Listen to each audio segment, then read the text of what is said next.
Bonjour à toutes et à tous, merci de nous avoir rejoints sur Télé Djibouti, il est 15 h sur nos antennes. Voici à présent les titres qui seront développés dans ce 15 h.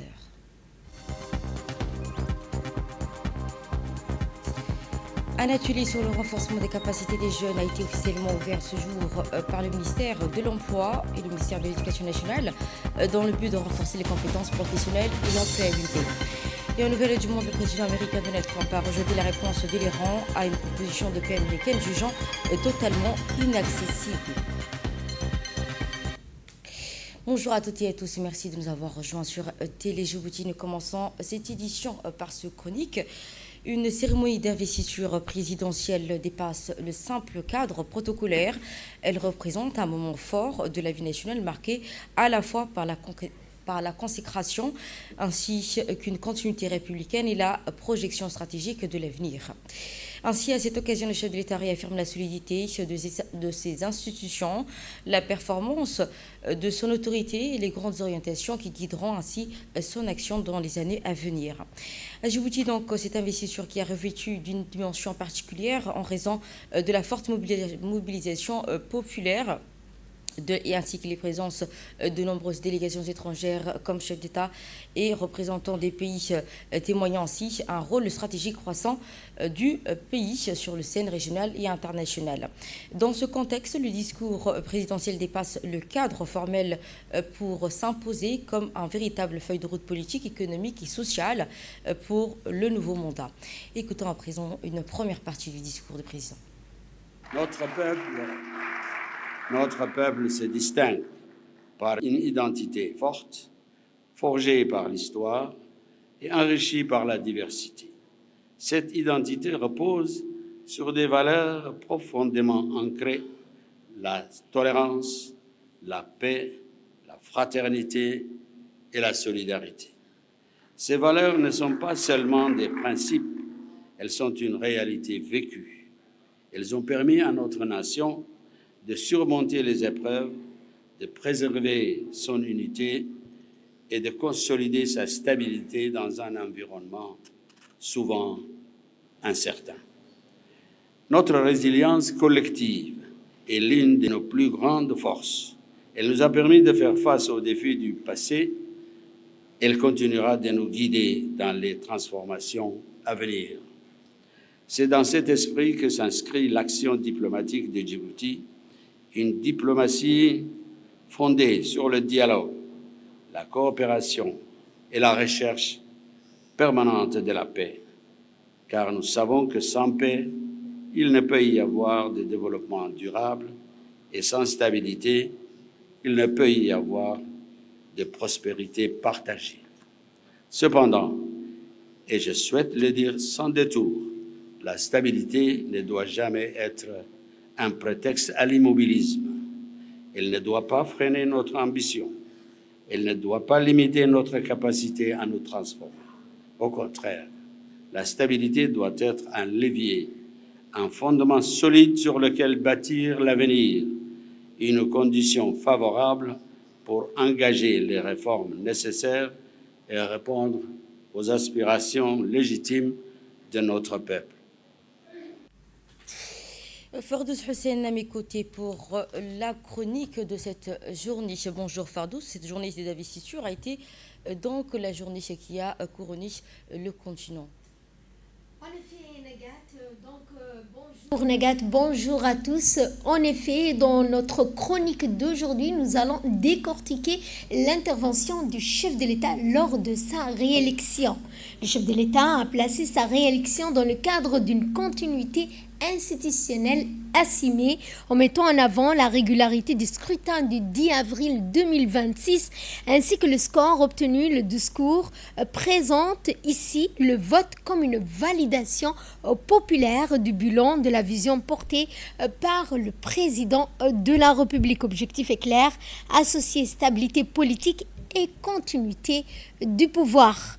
Mais au-delà de la dimension électorale, Nagat, le message central de l'intervention du chef de l'État reposait surtout sur l'unité nationale. Le président a insisté sur les valeurs de paix, de fraternité, de résilience qui, selon lui, ont permis à Djibouti de préserver sa cohésion dans un environnement régional souvent instable.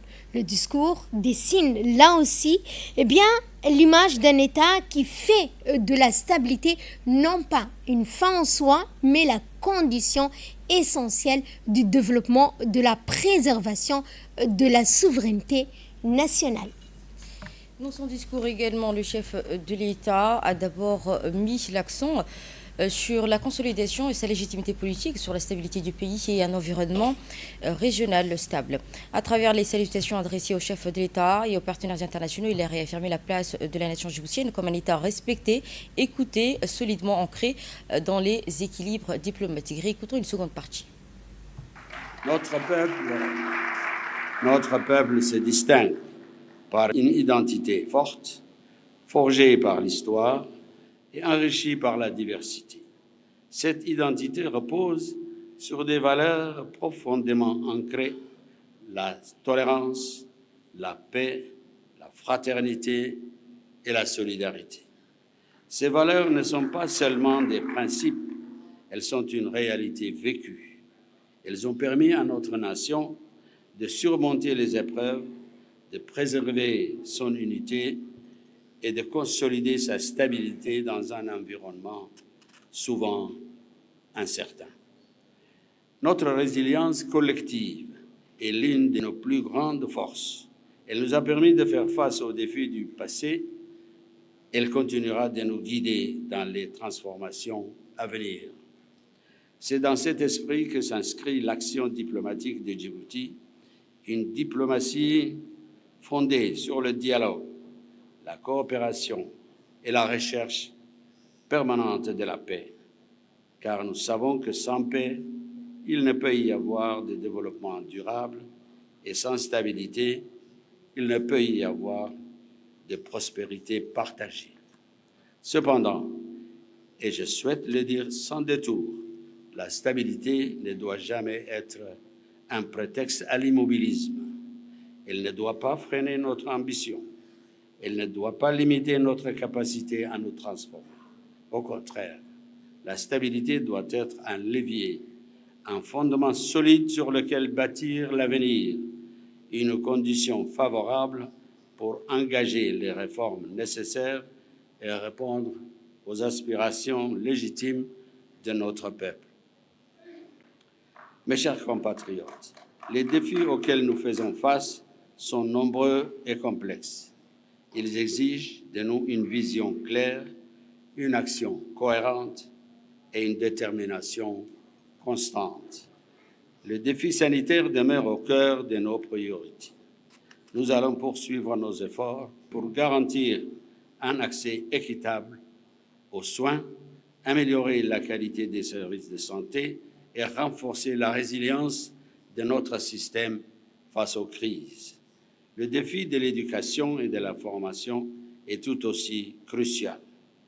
L'éducation est la clé de notre avenir. Elle est le socle sur lequel repose toute stratégie de développement.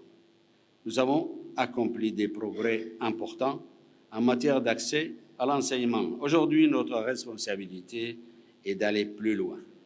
Il nous faut améliorer la qualité de l'enseignement, moderniser les programmes et surtout assurer une meilleure adéquation entre la formation et les besoins du marché du travail. Car c'est à cette condition que nous pourrons offrir à notre jeunesse des perspectives concrètes et durables. C'est à cette condition que nous pourrons réduire le chômage et valoriser les compétences nationales. La jeunesse djiboutienne est une richesse inestimable. Elle est porteuse d'énergie, d'idées et d'ambition. Elle doit être accompagnée, encouragée et pleinement intégrée dans la dynamique de développement de notre pays. Les femmes djiboutiennes quant à elles, jouent un rôle essentiel dans notre société. Leur contribution est déterminante, tant sur le plan économique que social. Il est de notre devoir de renforcer la participation à tous les niveaux de responsabilité et de garantir l'égalité des chances, car le progrès d'une nation se mesure aussi à la place qu'elle accorde à ses femmes. Le développement que nous poursuivons sera un développement inclusif, un développement qui ne laisse personne de côté, un développement qui profite à toutes ces régions, à toutes les catégories sociales et à toutes les générations. C'est pourquoi la solidarité nationale restera au cœur de notre action publique. Elle guidera nos politiques économiques et sociales. Elle se traduira concrètement par la réduction des inégalités, par le soutien aux plus vulnérables et par une meilleure représentation des fruits de la croissance. Car un pays ne peut avancer durablement que s'il progresse de manière équilibrée. La cohésion sociale est une des conditions essentielles de la stabilité et du développement. Effectivement, fort douce pour le décryptage de cette deuxième partie. En effet, donc, Nagat, dans la seconde partie de son intervention, le chef de l'État Ismaël Omar Guelleh a cité une phrase que je vous lis. Donc, le passage le plus révélateur est sans nul doute: la stabilité ne doit jamais être un prétexte à l'immobilisme. À travers cette affirmation, le président reconnaît implicitement qu'une stabilité politique durable ne peut conserver sa force que si elle s'accompagne de progrès visibles dans la vie quotidienne des populations. Autrement dit, la paix civile doit désormais produire davantage de résultats économiques et sociaux.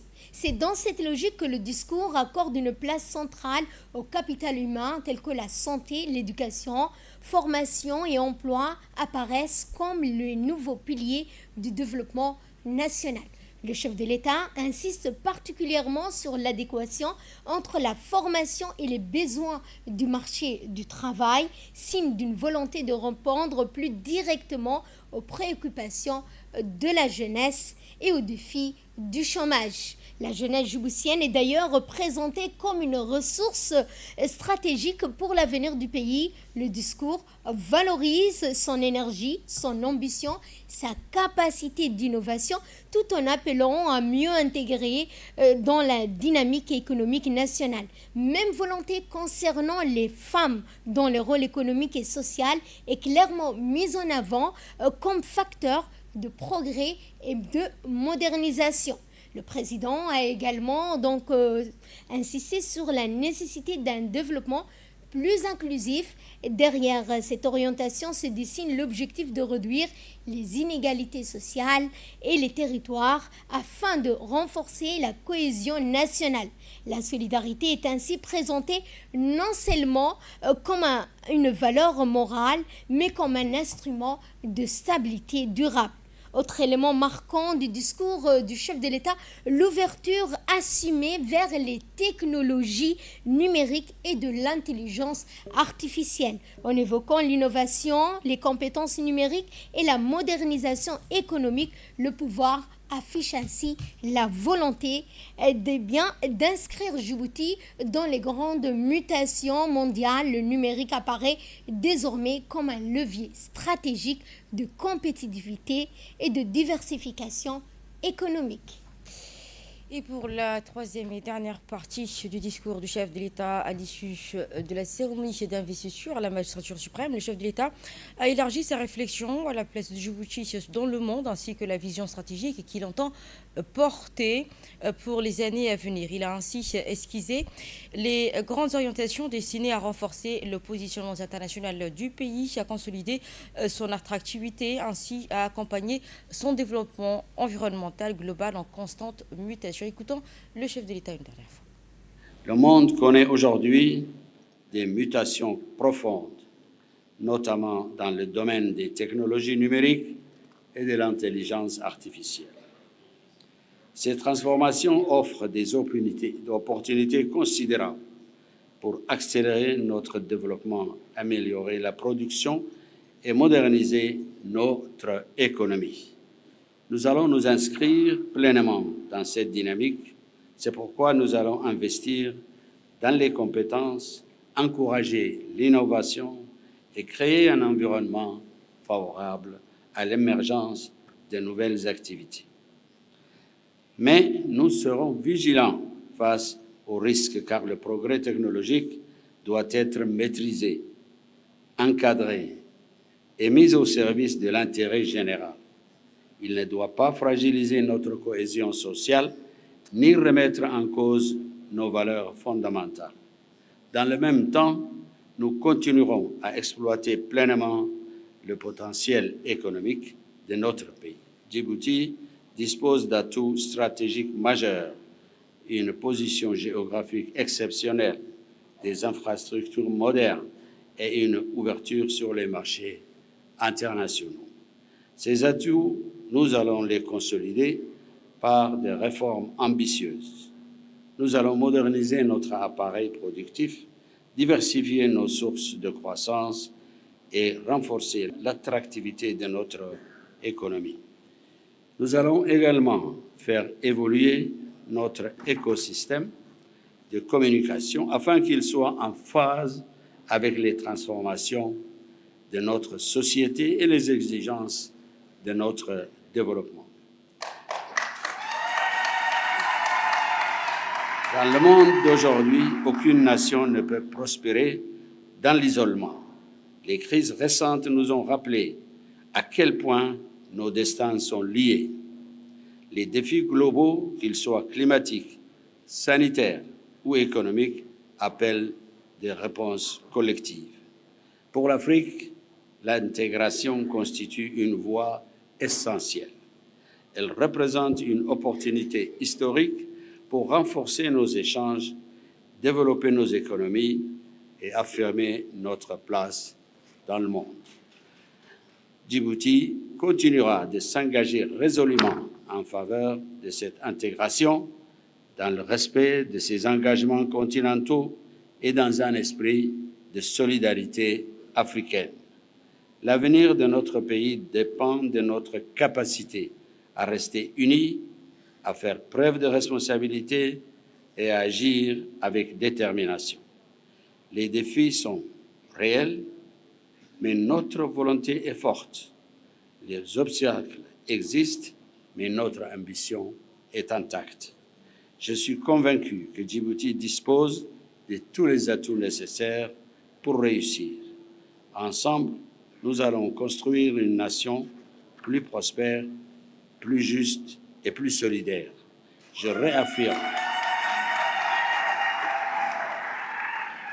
réaffirme aujourd'hui mon engagement à servir la République avec dévouement et à œuvrer sans relâche pour le progrès de notre pays.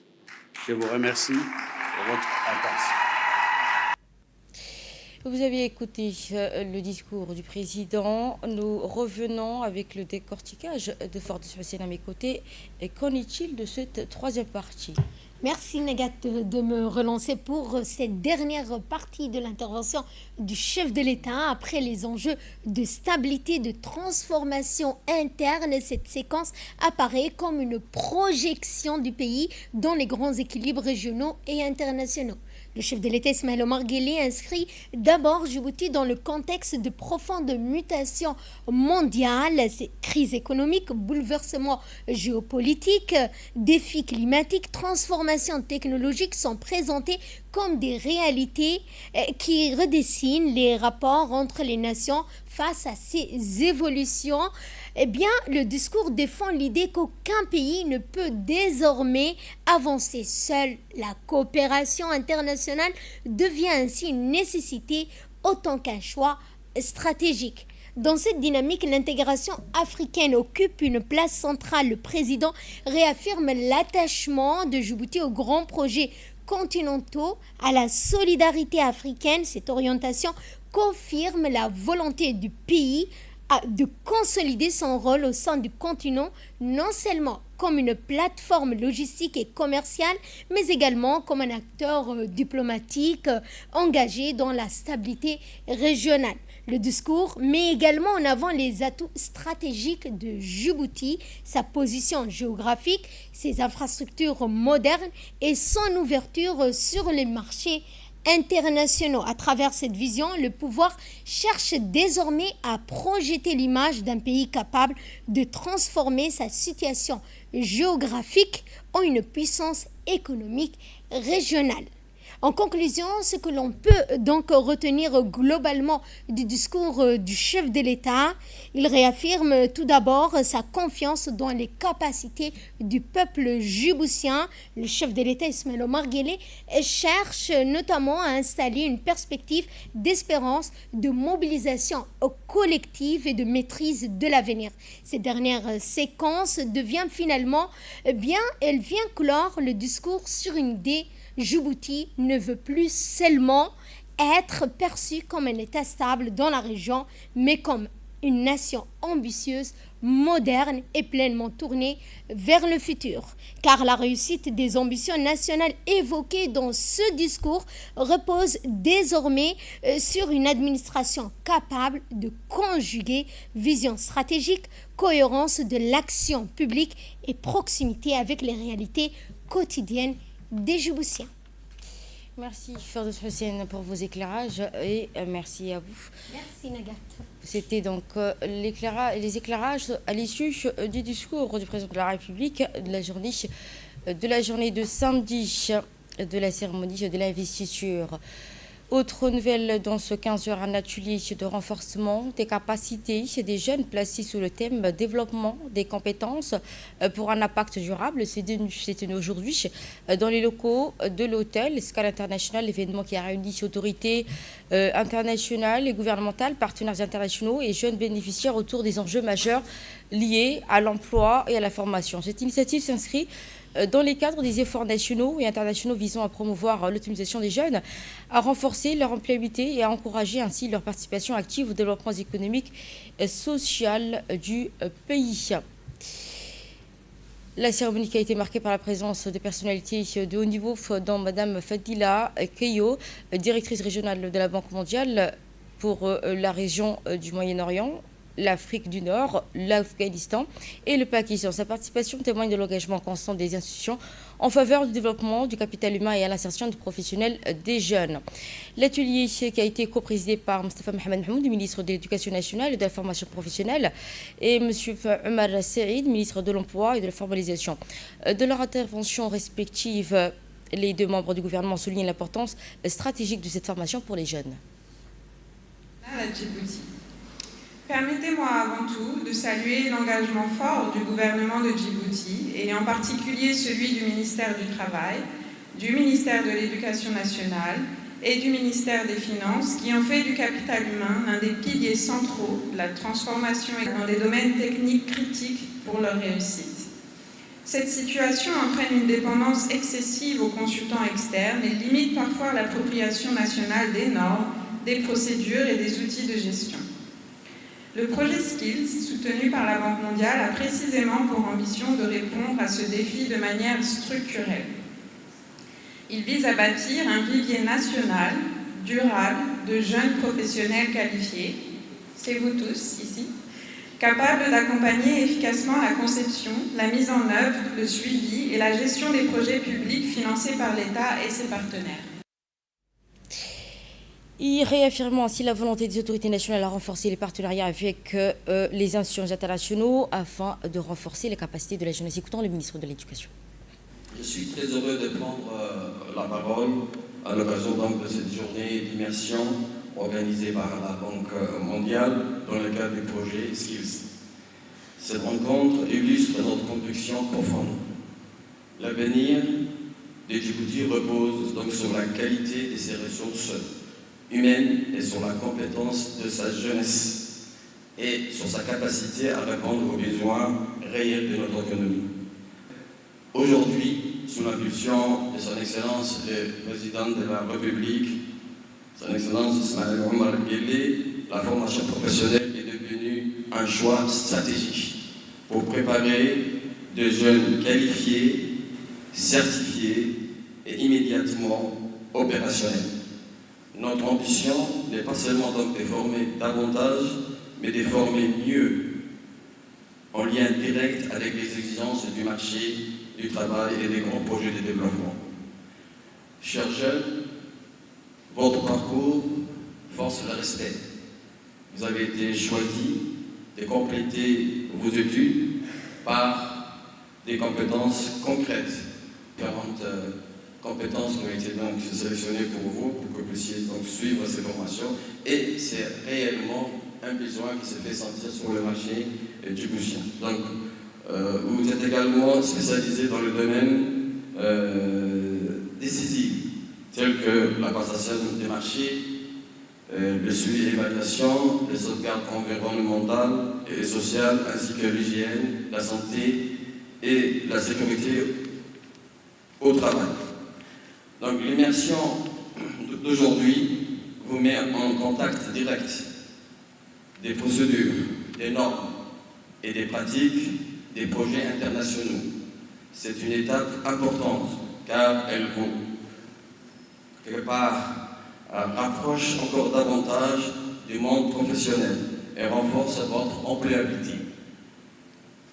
Ce que vous apprenez ici, Inch'Allah, aujourd'hui, ne constitue pas seulement une formation supplémentaire, c'est vraiment une préparation concrète à des responsabilités réelles au service du développement de notre pays.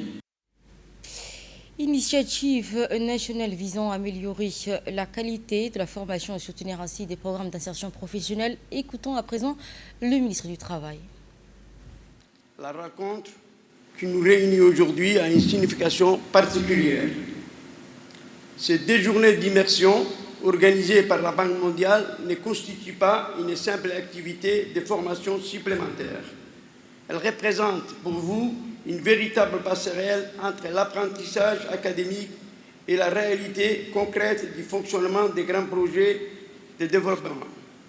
Durant ces 2 jours, vous allez entrer au cœur du fonctionnement réel des projets financés par la Banque mondiale, leur conception, leurs procédures, leurs exigences, leurs mécanismes de contrôle et leur impact concret sur les populations.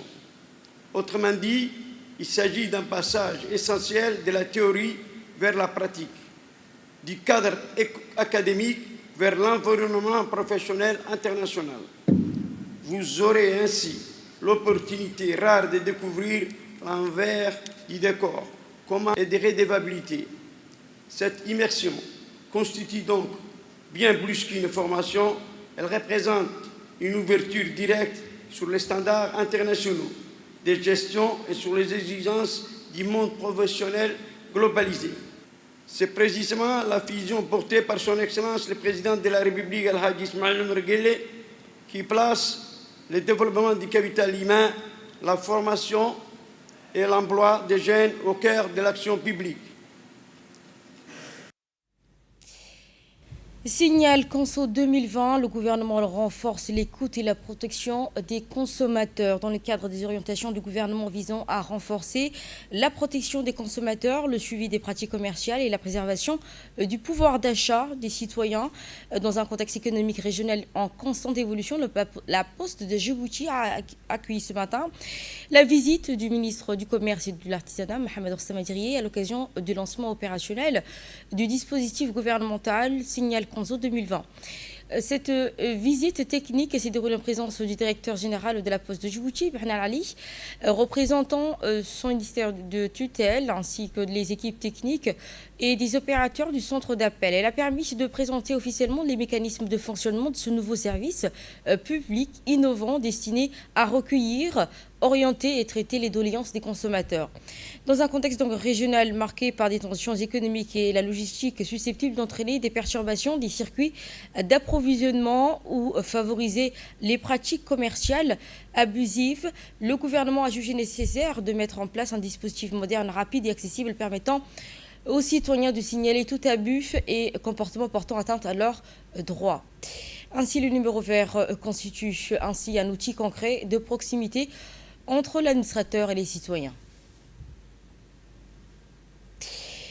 Je vous propose à présent de suivre l'intervention du directeur général de la Poste de Djibouti, Behnan Ali. Nous avons voulu montrer au ministre du Commerce aujourd'hui, suite au lancement du projet Call Centre 2020, suite au lancement de ce projet-là, nous avons voulu montrer au ministre de Visu comment cela se passe, comment les jeunes travaillent. Il a posé des questions, il a vu le formulaire, son équipe était là avec lui, nous avons affiné certaines choses. Le plus important, c'est que nous avons vu un ministère qui est en mouvement, qui est en train d'aller vite, surtout dans cette période un peu trouble où certains de nos concitoyens peuvent avoir des idées d'augmenter les prix ou créer des pénuries artificielles. Donc ce mécanisme-là, et la Poste est très fière de l'héberger, est un mécanisme citoyen qui permet aux citoyens ou aux consommateurs d'appeler en cas de litige avec un commerçant pour pouvoir solutionner assez rapidement ces problèmes-là. Et je veux juste assurer la population, comme l'a dit le ministre du Commerce, que nous sommes là presque 24 heures sur 24 et que les rapports sont quotidiens et que les commerçants sont prévenus, que ce n'est pas le moment de profiter des Djiboutiens dans cette période et que nous allons donner tous les noms, nous allons faire en sorte de transmettre chaque jour des documents et des rapports au ministère du Commerce qui va sévir selon le travail que le gouvernement lui a demandé. Donc merci à tous et utilisez bien entendu le numéro 2020 qui est un numéro vert, quelle que soit votre adresse sur le territoire national. Même si vous habitez à Obok ou que vous habitiez à Djibouti-Ville, nous sommes toujours là, nous sommes présents pour vous. Merci. Les autorités invitent l'ensemble des citoyens à s'approprier pleinement ce service gratuit, accessible et confidentiel afin de contribuer collectivement à la préservation d'un environnement commercial sain. Écoutons le ministre du Commerce. hablaha yara shaqaynayay waxay cabashada iyo Le ministre du Commerce donc appelle les concitoyens à dénoncer toute entrave ou tout abus dans le commerce djiboutien, invitant les habitants à dénoncer toute spéculation. À Tadjoura d'Issilia, dans le cadre du projet de projection de protection sociale et d'urgence et de réponse aux crises alimentaires mis en œuvre par le ministère des Affaires sociales et de solidarité avec le financement de la Banque mondiale, les jeunes de Tadjoura ont célébré la fin de cette formation à travers une cérémonie officielle de remise de certificats. Certificats dans 5 filières porteuses. Conduit des chariots élévateurs, permis de conduire, électricité des bâtiments, le financement et le suivi rigoureux de ces projets d'urgence. Les ménophobes pour avoir mobilisé les centres et les formateurs qualifiés. Les formateurs, votre engagement transforme des vies.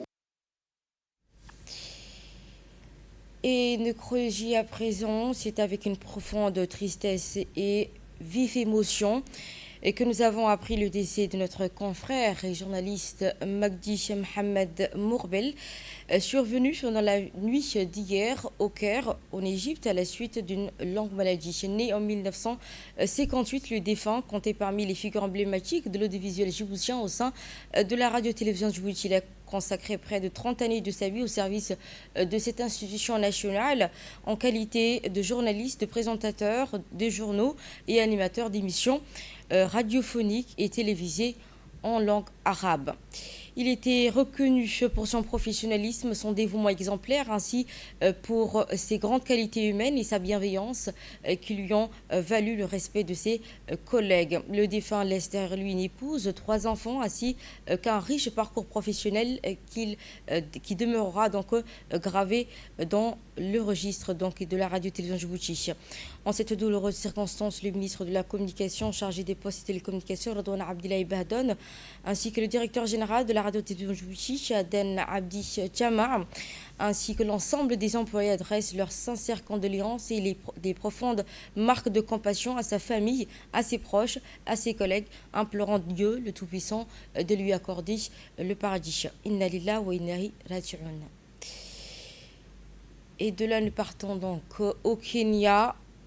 La Kenyane Félicita Mugo est entrée dans l'histoire, devenant la première femme combattante professionnelle du MMA, arts martiaux mixtes, du Kenya, une avancée majeure pour les sports de combat féminins en Afrique de l'Est. Surnommée The Young Queen, la combattante de 26 ans évolue au sein du professionnel Fighters Long Africa.